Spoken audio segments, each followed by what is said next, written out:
Si vous nous suivez depuis le début de cette aventure, la première émission faisait un petit peu la part belle à un certain Joel Embiid en équipe de France ou pas. On ne va pas se reposer cette question-là. Le dossier a avancé, on va vous laisser vous informer. On va discuter du cas Thomas Hurtel. Thomas Hurtel, international français. Alors si on en discute encore ensemble, c'est parce qu'il y a de l'actualité autour de Thomas Hurtel. Il a répondu aux critiques et aux nombreuses critiques sur son cas et sur son choix d'être un joueur évoluant maintenant en Russie, alors que la fédération française ne souhaitait pas que les joueurs évoluant sous le maillot bleu puissent rejoindre donc, ce territoire via une charte. Thomas Hurtel l'avait signé et donc il a forcément changé d'avis et de choix en allant signer donc, en Russie. Voilà, la réponse de Thomas Hurtel qui s'affiche. Bon, c'est une réponse assez directe quand même. Que penser du choix de Thomas Hurtel ? Est-ce que dans un contexte un petit peu géopolitique à part, on peut se permettre de faire fi de ce contexte-là et de signer où on veut sur le territoire pour jouer et donc mener sa carrière? Ou est-ce qu'on doit quand même prendre un petit peu en considération le contexte avant même d'apposer, on va dire, un critère business? Voilà la question un peu globale que je veux vous poser.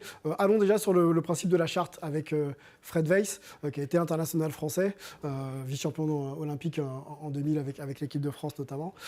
Quand on nous propose une charte comme ça et qu'on est l'équipe de France, est-ce qu'on est obligé de signer? Et qu'est-ce qu'on pense de cette prise de position de la fédération? Alors, je pense qu'on est obligé de signer. Ouais. En tous les cas, si on a envie de faire les compétitions, et en fait, tu es un peu pris à la gorge, parce que concrètement, tu sais que tu as l'Euro qui arrive, et tu ne peux pas te permettre de dire, moi, Thomas Hurtel, moi, Angelo Tsakarakis, j'ai pas envie de jouer l'Euro, donc je renonce. Donc là, tu es obligé de signer, concrètement. Après, moi, je trouve qu'une fédération prenne une posture politique, moi, ça me dérange.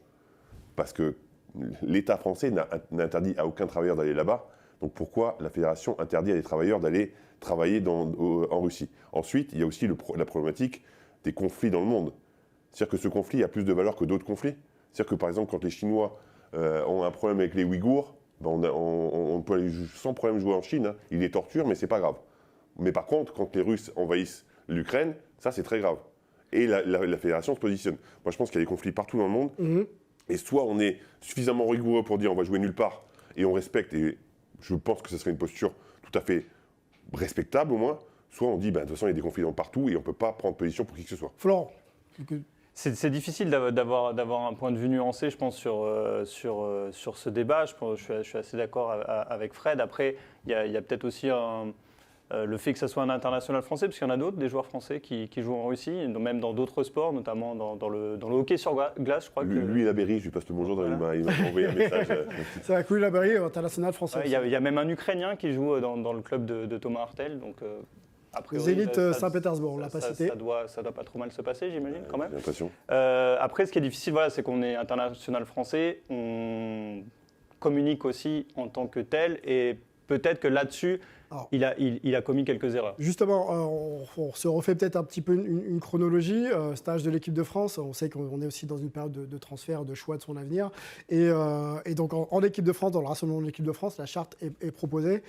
Thomas signe, mais des discussions off expliquent qu'il a peut-être une autre opportunité professionnelle d'aller jouer en Russie. Bon bref, il signe cette charte et l'Euro se passe, médaille d'argent, fin d'Euro, et on apprend que Thomas Hurtel signe quand même en Russie. Est-ce qu'au niveau de la communication, du contexte et surtout du timing, il n'y a pas quelque chose qui a été un peu raté?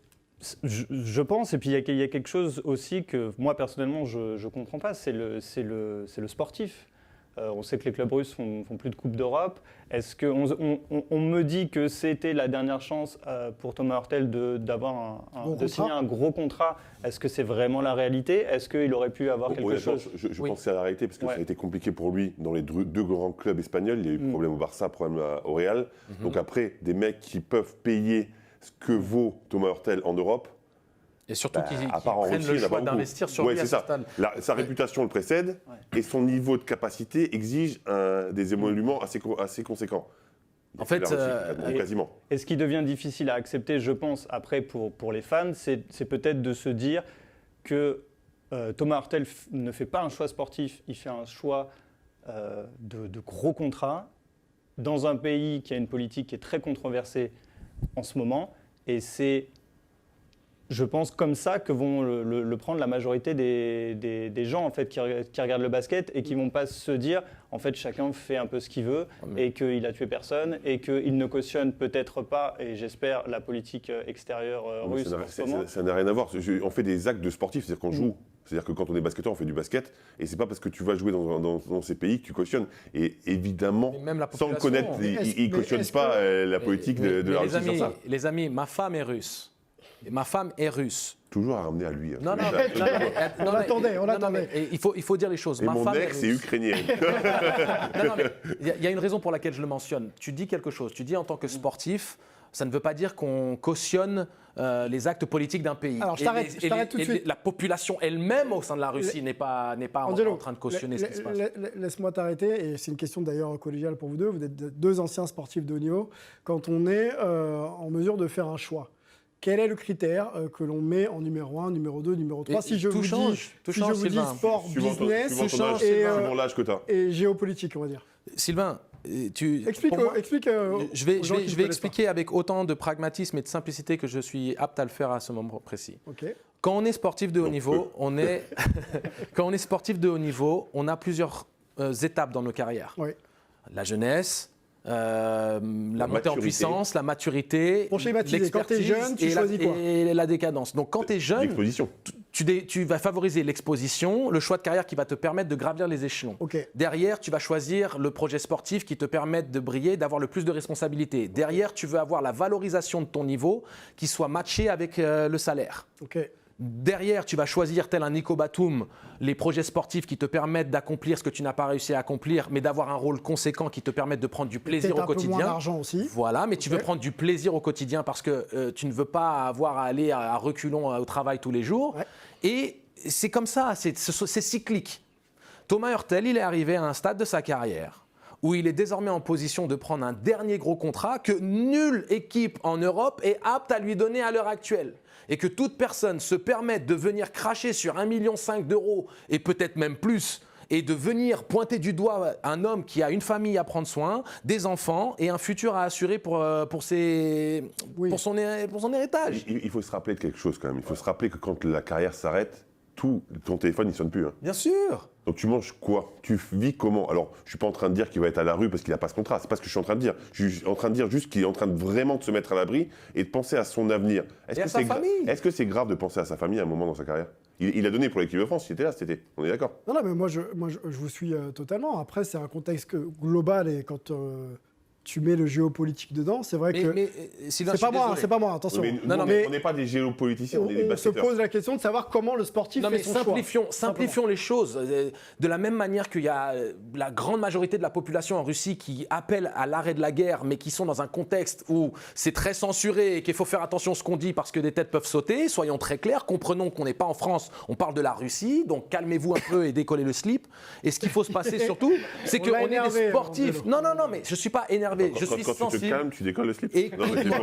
Écoutez bien ce que j'essaye d'expliquer parce qu'on essaie de jouer avec l'humour, mais là, c'est quand même un moment très important. Ce sera le mot de la fin parce qu'il faut qu'on avance. Tout à fait. Ce qui est important, c'est de comprendre que les gens ont leur conscience et qu'on n'est pas en train de cautionner quoi qu'il se passe autour de nous dont on n'a pas le contrôle. Il a le contrôle sur sa carrière de sportif et c'est la seule chose qui était au centre de sa décision. Il n'était pas en train de faire un statement, un énoncé politique dans ce choix. Il a fait un choix de carrière qu'on respecte parce qu'on comprend le stade où il est et il faut aussi comprendre que, comme l'a dit Fred, et je partage entièrement ta position, ou tu censures tous les conflits politiques qui nous entourent et tu cadres, ou tu laisses les gens être libres de leur choix professionnel parce qu'ils ont une vie et une famille et ce n'est pas notre contexte du quotidien, c'est le sien. Je peux juste rajouter pour terminer, c'est le dernier point, ça va être très court.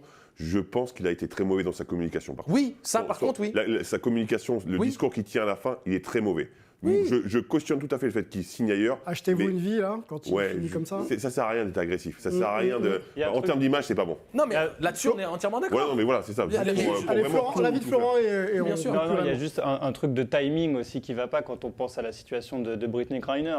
Forcément, on se dit... Bon, elle aussi, elle avait fait le choix d'y aller. Parce que joueuse WNBA, ça, on l'oublie dans un pays qui est sûrement pas clean au niveau...